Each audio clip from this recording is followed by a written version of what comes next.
So there's three key areas of engagement, certainly to mobilize the diaspora in terms of human resources. There's, although debatable, the political aspect as well to help the governments with internal infrastructures so that we can be integrated into the development of the nation. So that would require some political involvement, although it might be controversial. And then the third, which is the most important, is to really tap into our financial and investment resources.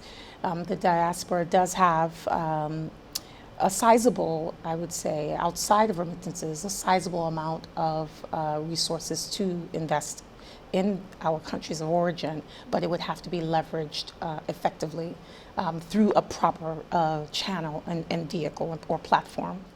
So one best practice would be to identify a clear framework that is not only outlines the proper chains of communication with the government, but transparency around where our funds would be invested.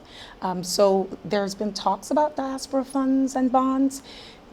You know, there are pros and cons for it, but we can look at other examples within other communities to see what would work best, because some communities it might work, like in the Indian community or the Irish community, but the bonds may not work within the Caribbean space. So that would be one vehicle to sort of mobilize remittances or investments. So the key thing is developing a clear framework of engagement.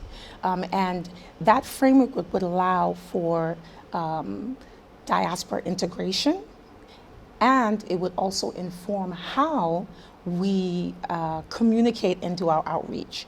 A lot of times the strategies are just being developed without the input of the diaspora. So as you're developing your diaspora policies or your diaspora strategy, the government, once they've identified they've performed a needs assessment, or they understand what the national priorities are, then you can establish, well, how now can we integrate the diaspora in meeting some of these, whether it be the Sustainable Development Goals or national priorities.